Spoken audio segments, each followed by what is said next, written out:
Hello, everybody. Thank you for joining me and Sajad today. I very much appreciate the time you took out of your busy schedules to participate in today's webinar. The webinar will be recorded and made available later on our website. Before we start, or before I give a quick introduction, I want to give it a couple more minutes to have more people log on to the webinar, and we will start at about 2 minutes. Thank you.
Okay, hello again. We had a couple more people log on. And again, I want to thank you everybody for joining me and Sajad in today's webinar. Very much appreciate the time you took out of your busy schedule. And again, the webinar will be recorded and made available later on our website. My name is Roman, and I will be taking over the administrative duties of the webinar and provide you with a brief introduction to Miovision. Our speaker today is going to be Sajad Shiravi, and he will introduce himself now. Hi, everyone. This is Sajad. Happy to be on this webinar and share my experience regarding big traffic, big data. I've been working at Miovision for the past 5 years. I started off as a traffic engineer, and now I lead our traffic analytics product. So anything that has to do with the collection of data and being able to provide value to our customers through that data. So again, happy to be on the webinar, and hopefully it's going to be a good one. Awesome. So before I briefly introduce Miovision and its products, I like to mention a couple of housekeeping items. Everyone on the webinar is muted, as you might have noticed. This is just to make sure we don't have any unnecessary background noise during the presentation. But not to worry, there are other ways you can communicate with us as we go. Everyone has a chat box as part of their GoToWebinar toolbar. Please use that to ask questions throughout, or let us know if you're experiencing any issues with sound or visuals cutting out. We will have time for Q&A at the end of the presentation, so you can ask questions as we go or hold off until the Q&A segment at the end, and we will address them then. So let's get started. What and who is Miovision? Miovision is a high fidelity traffic data collection and traffic management solutions provider. We offer all the hardware and software you need to understand and manage your traffic network. With our solutions, we help customers to run count programs which are built on ground truth data and analyze their networks to reduce congestion, improve safety, and create a better experience for all road users. Our video-based traffic data collection equipment provides consistent and trustworthy data to its users and their customers. Miovision currently offers two solutions. The Miovision Traffic Link, a permanent installation at the intersection, which is currently only available to our customers in the US and Canada. And our second offering, the Miovision Scout, which is a portable solution, which is currently available in most countries across the world. So if you like to learn more about our product itself, I encourage you to check out our website, www.miovision.com, or get directly in touch with us via the website's contact form. So now let me pass the mic to Sajjad and listen to him about all the information he has on big traffic data. Sajjad, the stage is yours. I will provide you with the necessary presenter rights. Up. Where are you?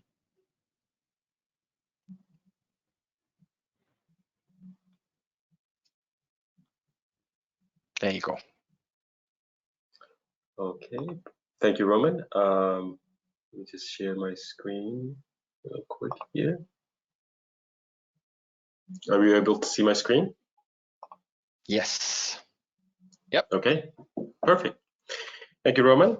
Again, I appreciate everyone's time today to attend this webinar. Just a bit of context. I've been working with traffic data, a variety of them, in the world of traffic and transportation for the past 10 years, and data from sensors, crowdsourcing, you name it. And I just wanted to use this opportunity to be able to convey my experience and my learnings from using these different types of data sources with you today, and hopefully be able to help you ask the right questions when it comes to different types of data sources, which specifically today we're going to talk about the big data type. So first we'll get into discuss some of the sort of different types of data, what are the characteristics and definition of big data in general, and what is the definition of big data in the world of transportation. We're going to talk about some of the use cases of this data currently in the industry. Then we're going to talk about error and bias, and what that means, what is the potential downstream impact of that, and hopefully be able to help you, again, ask the right questions when it comes to the data and your specific use case, and give you a general idea of sort of where we think traffic big data works and where it doesn't.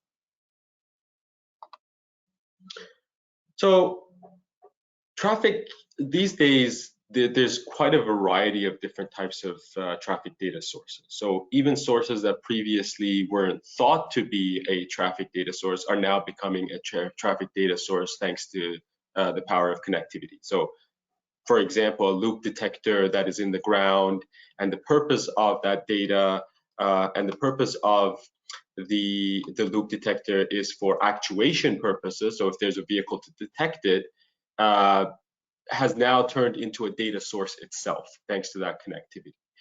So there's a lot of different types of data sources, and even using the current infrastructure, the old infrastructure, or near infrastructure, those different types of data sources have become available. There are other data sources that could come from like a temporary studies, like a scout, for example, could be someone just collecting data on a clipboard on the side of the road. Could be coming from a variety of different sensors at the intersections, or it could be the road users themselves. So through mobile devices, connected type of vehicles, through cellular data.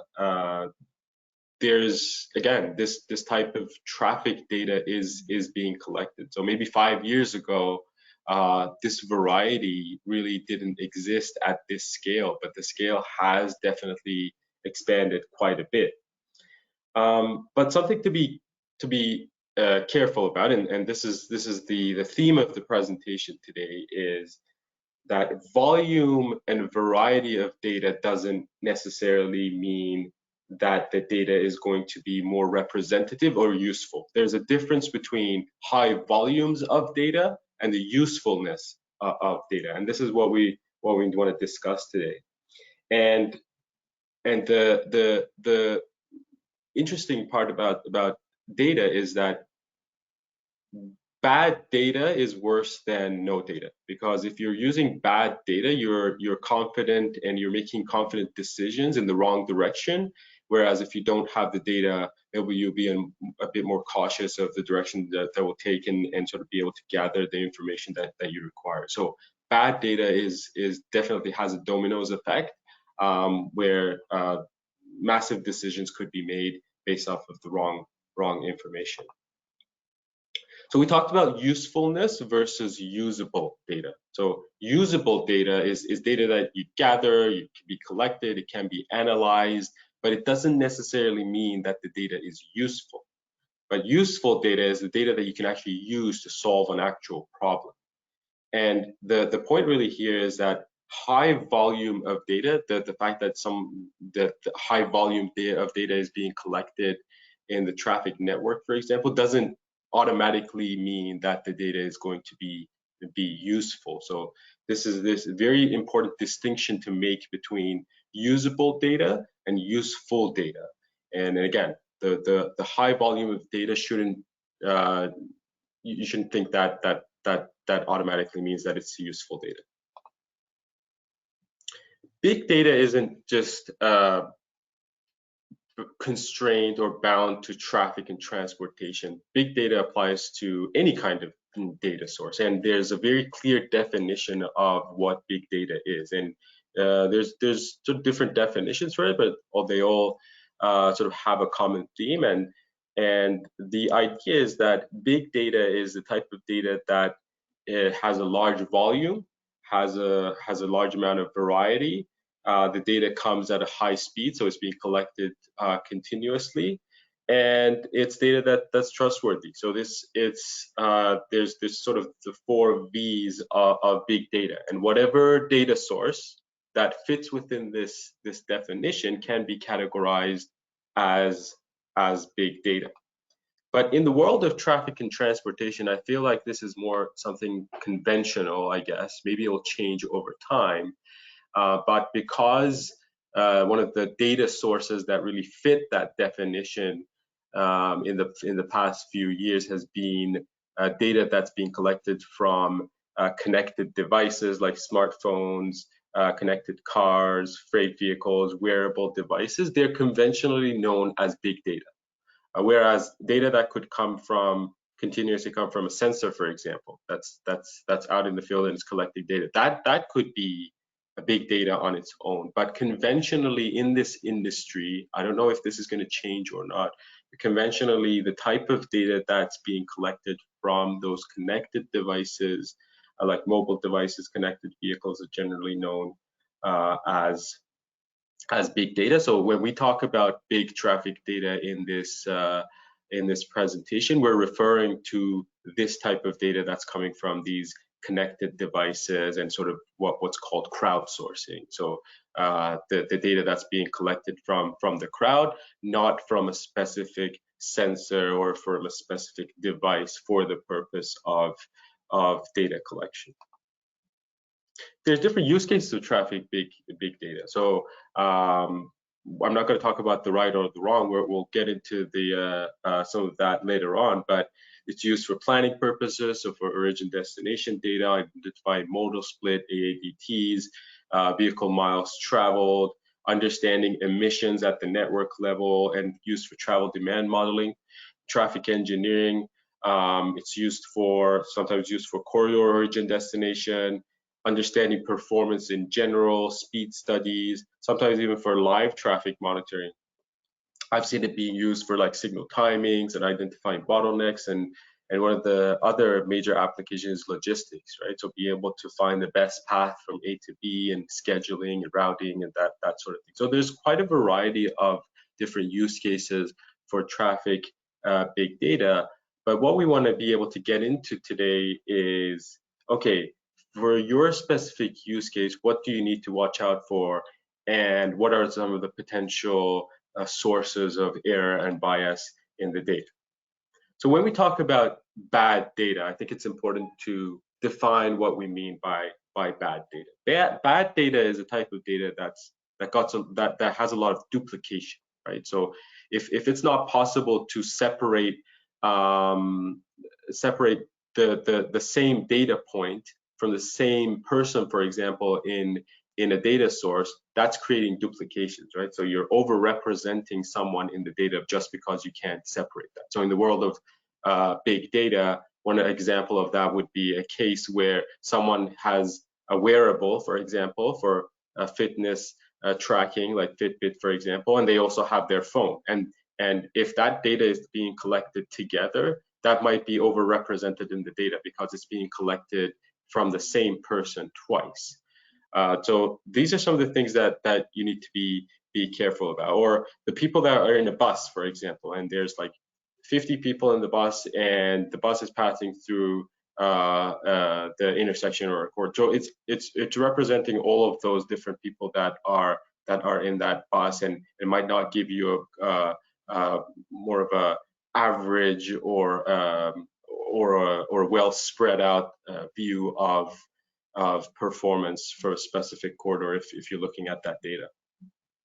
Missing data, so data that's not available, or it's not giving you the complete picture. You need to be careful of that's the definition of bad data, because you're missing a part of the data. So you're either making inferences or you're just completely ignoring that piece of information in your analysis, and that's not good. Inaccurate data, so data that's not a representative of ground truth is bad data. So when data is not a good representative of ground truth, it means that you're making your decisions, you're doing your analysis based on just maybe guesses as opposed to accurate data. Or incorrect data. Incorrect data could be another definition of bad data, where the data is just wrong, right? It's being captured incorrectly. So you could imagine in the world of traffic data, we'll get into it in a little bit, but if the GPS device, for example, is not accurate enough, and it's collecting data that is not the correct representative of the movement of a vehicle, for example, for different variety of reasons, that's incorrect data. So it's giving you an incorrect sense of what's really happening out there. Then we have different types of error and bias, and for this, I think one of the good definitions is accuracy versus precision. So for your different types of analysis, I mean, for different types of analysis, you might have different types of requirements. But in general, what you're aiming for is, if you consider that middle as the accurate ground truth data, what we want to aim for is high accuracy and high precision. You could have a variety of different other cases based on accuracy and precision. Precision is more about what is the relativeness of the data itself to each other. Accuracy is about the relativeness of the data to the ground truth. So it's important to make that distinction between accuracy and precision. So in some cases, in the second one, for example, from the left, that's a case where the data is very close to each other. So it's showing you sort of high precision, but it's low accuracy because it's not close to the ground truth. So for example, you might have data points that are all indicating that this part of the highway has slowed down, for example. And all the different types of data sources are just indicating that. But that might not be the case and might not be accurate. That's a very clear example of a case where the data is precise, but it's not accurate because it's not representative of the ground truth. You could have other cases where you could have high accuracy, for example, but you could have low precision, or you could have low accuracy and low precision if the data is very, very random. So what you want to sort of aim for is the first one, where you have high accuracy and high precision. In terms of sources of error and bias, again, I just want to share some of the experience that I've had with this type of data, and sort of what happens in the background of these kind of data sources. And I want to help you be able to just ask the right questions when it comes to that. So the first thing about traffic big data is that the data is not spread out evenly across the city or area. So regardless of what's being said, the data is not spread out evenly, and I provide a sample of that in the image. Depending on location, area, and depending on the type of data source as well, the data could be more biased towards a specific a specific area. So you're going to have more data in a specific area or specific roadways compared to others. It's not like it's completely evenly spread out throughout the city. The data, the way that the data is presented might give you a sense that that's the case, but in the background, the data is not spread out evenly. So you need to be aware of that. The data could be biased towards specific areas. So a specific area might have more data, could be biased towards specific time of the day. So even throughout the entire day, you shouldn't assume that the data that you're getting from big data source is evenly spread out throughout the day. You're probably going to get more data, for example, in specific hours compared to others. Again, the way that the data is presented might give you a false sense that the data is spread out evenly, but in the background, that's really not the case. One other thing to be careful about is that data might be biased towards specific demographics. So again, what we talked about, the sources of this crowdsourced data or big data is connected type of devices, right? And is connected type of devices spread out evenly among different demographics? Does everyone have a smartphone? Does everyone have a data plan? What about kids versus adults? What about young versus old? Or some of the more higher end vehicles? So some of the more higher end vehicles have connected type of application. So that the data might be more biased towards more affluent areas, right? So you're missing on a piece of data. So we talked about bad data, right? You're missing a piece of the demographics because the data is biased towards that. And it all goes back to the data source, because it's the source of the data that are very disparate, and they're sort of brought into a black box, and there's a lot of manipulation that's done on that data and ultimately an output. What you see is the output. What you don't see is that black box and the data sources that are coming into that. So you need to be aware of these things and understand that that again, this is not a clear, well sort of defined sample of the population. It's the people that have those devices, and it depends on the vendor that what kind of provider they were able to find in order to get that data. The data could be also biased towards specific sources or modes of transportation. So again, this depends on the provider of the data. Did they go and find a provider that just has truck data, that has van data, that has taxi data? So is that a representative of your population? Is that what you want? Do you want to see just the performance of trucks throughout your network? Do you want to see the performance of taxis throughout the network? Or do you want to see more of a combination or a mix of that? So be careful of that. The data could be, again, biased towards specific modes. These information are usually not exposed to the end user, so they happen in the background. They're all mixed into this black box and no one knows, and then there's an output, and the output seems like it's all good, right? But that's not really the case. When you zoom in even more, so that was at the network level, that was sort of some things to be cautious about. When you zoom in, things get even worse, right? So when you're looking at the micro level stuff, the sources of bias and error usually get worse, because you could imagine that even at this intersection level, you have, for example, 12 movements.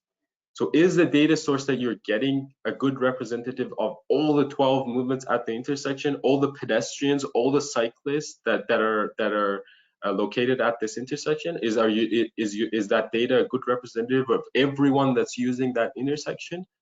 That's not the case. And maybe in 10 years time that will happen, where you get a much more better representative. But if you really want representative data that's especially at the micro level, intersection level, you need to be very cautious about it, because again, it all depends on the data source, and usually the penetration rates of data are very, very low.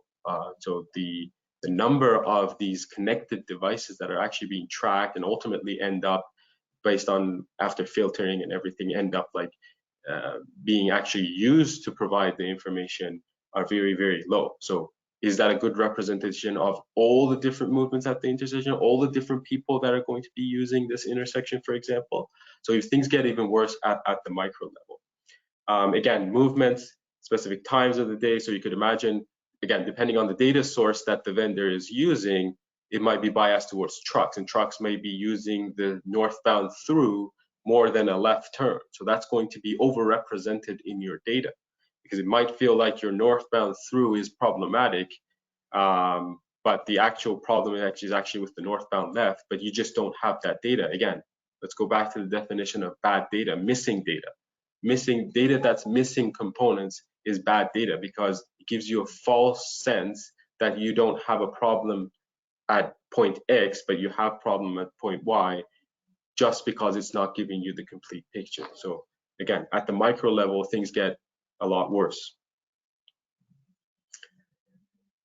We talked about penetration rate. So penetration rate is defined as like what percentage of the actual population is this big data able to sample. Again, this depends on the vendor. They have contracts with different providers, and it really depends on that. But in most cases, very, very low. Again, I don't want to generalize this. I know we have people from all over the world today, but depending on the location, it could be very low. It could be higher, but something to be aware of. It's usually a sample of the population, right? It's not the entire thing. It's just a sample. So when you have sample of data, which means that you don't have the entire thing, what happens for locations, areas, or times throughout the day where you have less data or no data? That's the black box that I'm talking about. They manipulate the data. So there's a lot of data manipulation that happens in the background. It's not just pure data that's being collected and just presented to you. There's a lot of data manipulation that's happening in the background, so be very careful about that. And you could see, like in this picture, the red areas are places where there's a lot of data, and blue areas are the areas that there's not a lot of data. And what happens when you have red areas and blue areas? Well, data is sort of made up for the blue areas, right? So it's interpolated, right? I'm not going to say that this is right or wrong. I'm just saying be aware that the data that's presented to you is presented in a way that everything is great and you have coverage everywhere and you have visibility everywhere. Whereas in the background, this is what the data looks in the background. And there's a lot of data manipulation that goes into that. So be aware of that. And I just want to help you ask the right questions when it comes to those data interpolations, right? How much of the data is interpolated versus actually measured? What times of the day is that more common? Which areas is that more common? Which areas do you have more data? Which areas do you have less data? And that sort of thing. Be careful of aggregate type of statistics when it comes to big data. I've seen these kind of analyses done, and I've talked, and this is not just my opinion. I've talked to our data scientists. This is a very, very problematic way of showcasing accuracy of the data, because what happens is that sometimes they aggregate the data all together for different intersections, different times throughout the day, different movements, and plot it together and say, okay, look, we have an R-square of 0.99. Look how accurate our data is. But that's not how you use the data. Are you going to aggregate all of the data and use it that way? If that's your use case, this would be valuable to you. But if you're going to be using the data at the specific intersection, in a specific hour for a specific type of day, you need to look at that analysis on its own. You don't if you're working on a specific intersection or a specific corridor for your analysis, it doesn't matter to you whether a 20% error in the morning is being canceled out by a 20% error in the afternoon. You're not aggregating it that way. If you're looking at the data in the entire day and you're aggregating that, fine. Your errors could cancel out, and probably you're going to have a relatively accurate estimate at the end. But if you're using a specific hour for a specific application, for a specific movement, you need to look at those statistics on its own, not to aggregate it with other intersection, other movements to ultimately cancel out, because that's not how you use the data. So the analysis or the accuracy assessment needs to be in line with the type of application that you have. So again, be very careful about these kind of aggregate type of statistics where we're 95% accurate. Okay, 95% accurate where, when, what location, how much data are you aggregating, how much of it are you manipulating? So being able to ask all of these different questions, even different movements at an intersection, different times throughout the day, the accuracy might be different. So I would be very careful about using these kind of aggregate type of statistics in in assessing accuracy. So always assess the downstream impacts of error in your data. So depending on your application, again, I don't want to say what's wrong or right. I just want to say assess the downstream impacts of error in your data. So for a specific application, if you want to use a specific data, go and make some error in a specific data source and then see what the downstream impact of your application is. So this is exactly what I did in my case. So I applied different types of error to volume. You can see this on the x-axis. And then on the y-axis, we have what is the delay calculation error.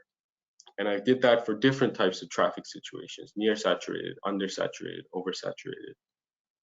And as you could see here, you could have cases where just a 15% error in your volume data could create delay errors in excess of 30%.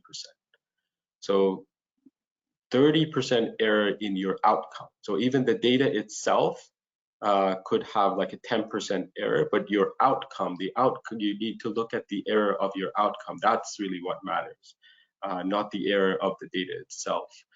And as you can see here, especially in oversaturated traffic conditions, as the volume error goes higher, the delay error significantly increases.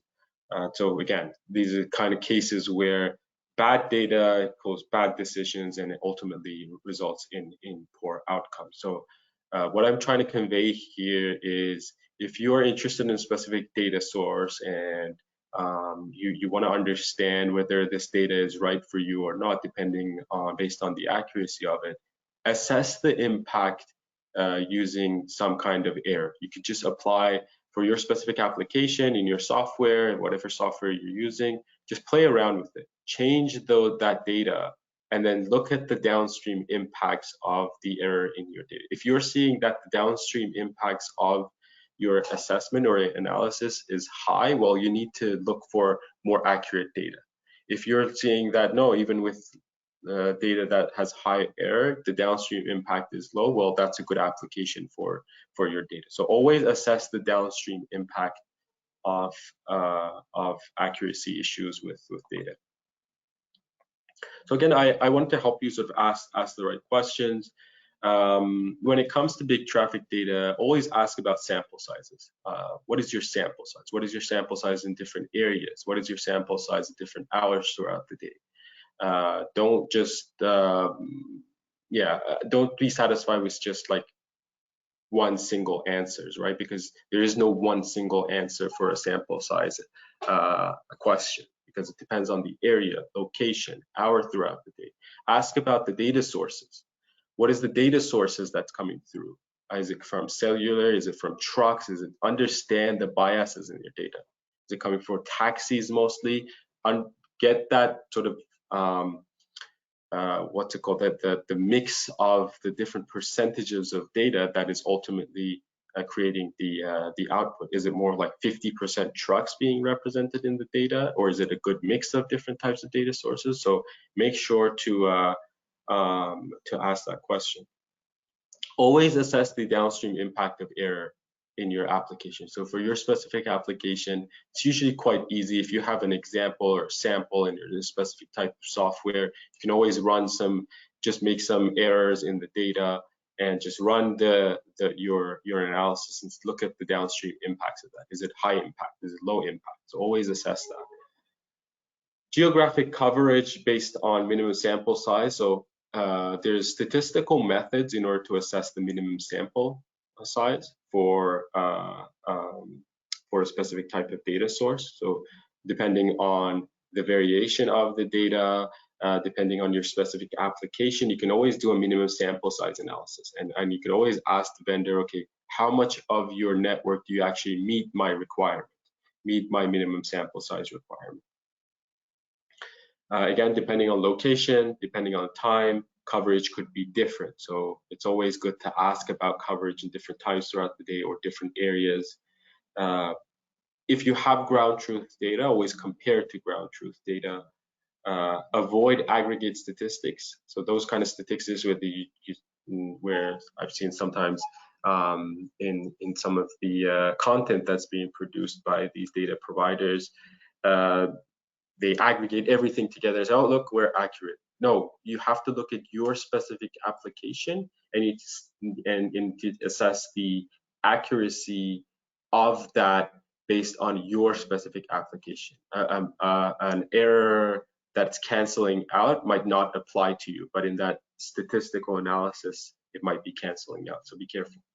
And the last one is privacy compliance and liability. So again, when we're talking about those kind of big data, that's people, vehicles being tracked. So be careful about privacy compliance of these things, or being able to use that disaggregate data. Are you in compliance with your agency's privacy laws? So be careful about that privacy as well, because these could be problematic if it is identifiable information. So again, something to have in mind. So I put together sort of some a list here of different types of applications and big data, yes, no, or depends, or caution. So again, this is my opinion about it based on my experience with the data. It's always good to ask the right questions, do your own assessment. Even looking at the data itself can help you, right? So if you're looking at origin destination data, always ask to look at a sample. Does the data make sense to you or not? You always know that from this zone to this zone in the morning, there should be a lot of vehicles going from this zone to that zone. Is that really the case? Does the data show that or not? So always sort of go back to your common sense and your own understanding. At scale, origin destination at scale, based on what I've seen, it usually works quite well. I think it gives a pretty good view of what's going on. Again, be careful about the data sources. Ask about what the data source is. Make sure that it's not biased towards specific mode of traffic. So if you're doing origin destination, but 60% of the data is from trucks, is that really a good representative of origin destination for people, for general people, or are you looking at the origin destination of trucks? So be very careful with that. And again, asking about the data source and the mix of the data source could help you. At the roadway level, I would be cautious. So if you're doing like a cut-through type of study where you're trying to see, okay, how many vehicles take this route versus that route, again, that's going to depend on the sample size. You might not be able to pick up those, again, because it's a sample, might not be able to pick up those number of people that you're actually interested in. Again, bad data, missing data, and ultimately making false decisions. For network monitoring purposes, again, as you zoom out, the more that you zoom out with big data, I think the better the applications are. Once you start to zoom into stuff, things get messy.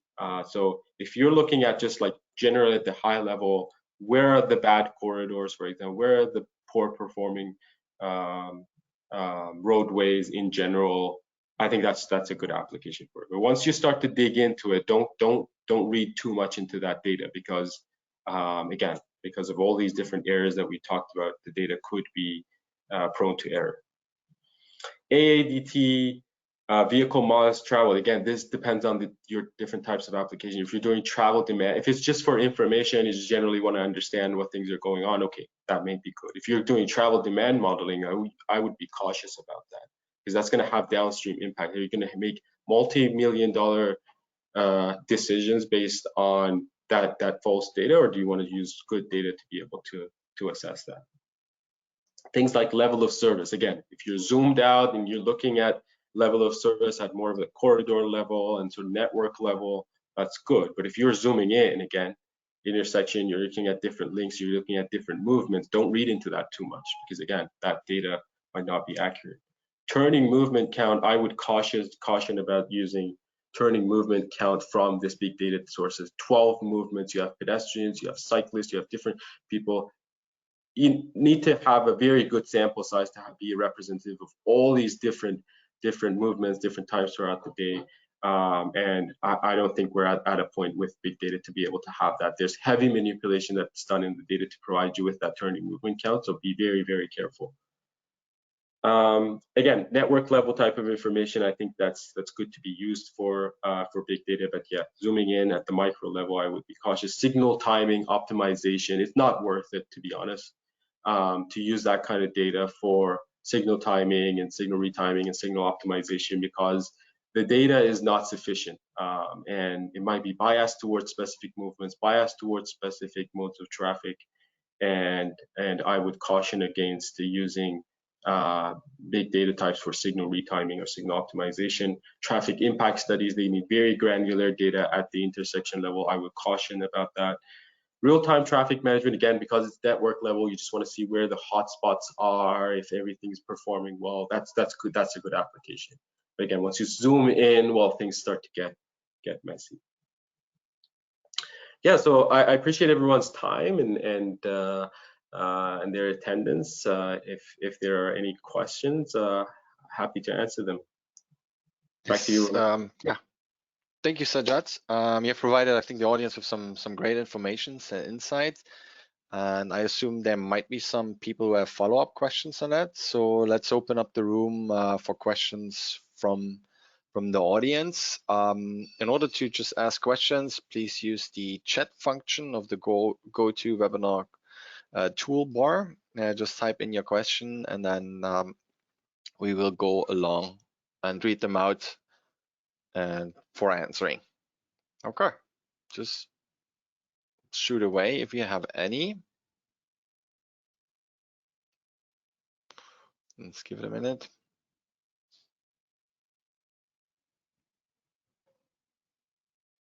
Okay, thank you. That's not a question. I hear that has been an excellent presentation.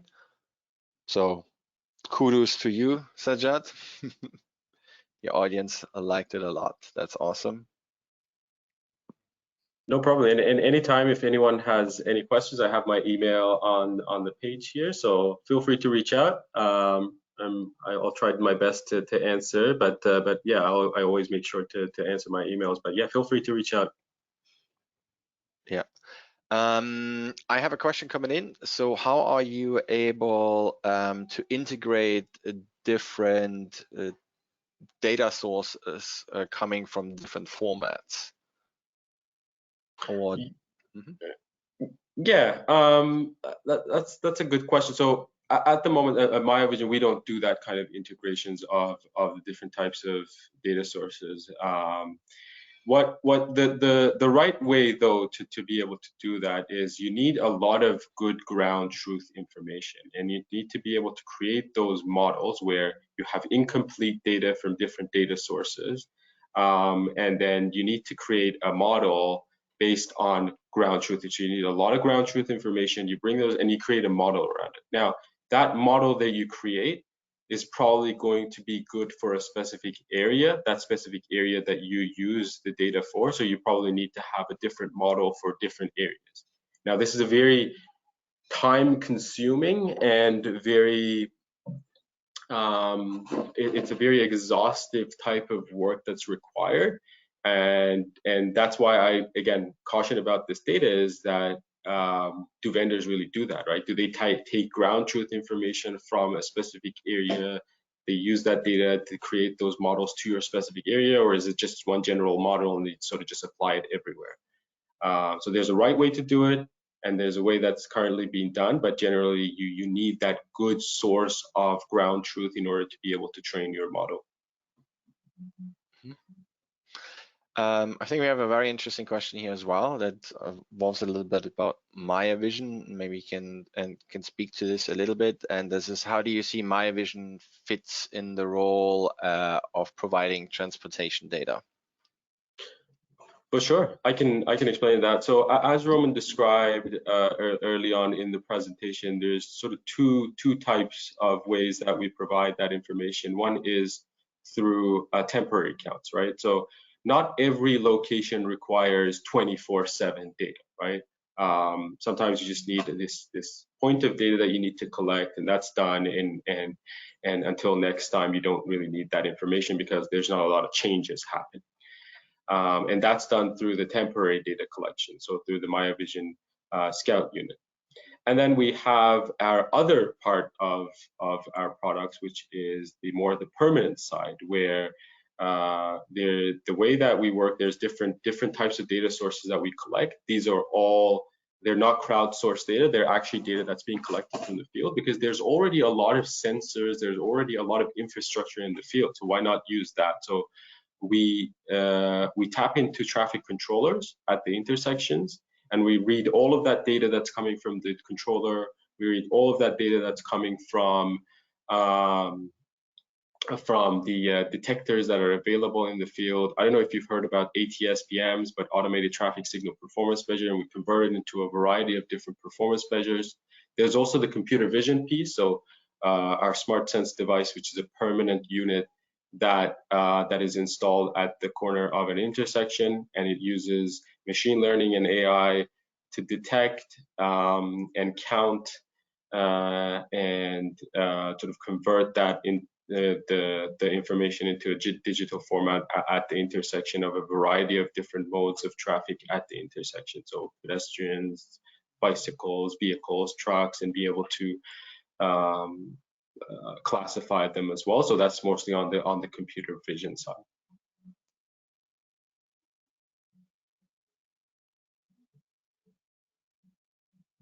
Roman, feel free to add anything to that if I didn't cover it. No, I think that has been good, and I think that's also always a great question to our CEO if you have the chance to meet him. So I think I will leave it at that. Are there possibilities or have you seen use cases from our current customers like about macro level analysis, such as large scale projects? Is the questions.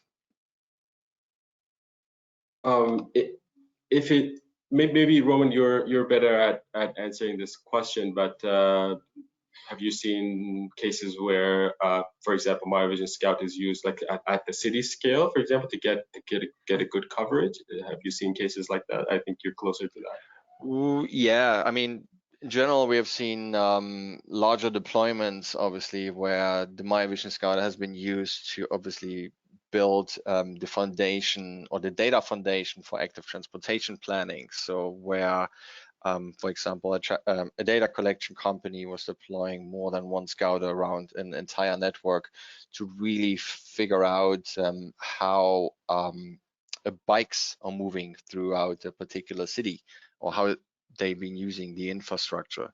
So it really depends on how much you literally deploy, and I think that's also true on the ITS side, on the traffic link side, to get a full overview of yeah, how do you say, an entire network. So the larger insights, the more you are able to look onto a macro level in that sense. I hope that could answer the question to a certain degree. So I think we at the end of the webinar. Thanks again for all your questions. If you have any additional questions, as Sajjad said, please feel free to reach out to him. If you want more details on the individual products, please reach out to us as well. If you think that's something which could be applicable to your work or within your department, your city, or your engineering firm, please don't hesitate. I further encourage also the audience to sign up for our mailing list. So in the event we have more of these educational webinars, so you stay on top of those, and I will provide an opt-in link with our follow-up email, and so you can sign up and hopefully you can participate in the next webinar. Again, thank you again for participating in today's webinar, and I wish you all a great day and rest of the week. And thanks, Sajjad, for making the time and providing all this awesome information to our audience. Thank you. All right. Thanks. Bye-bye.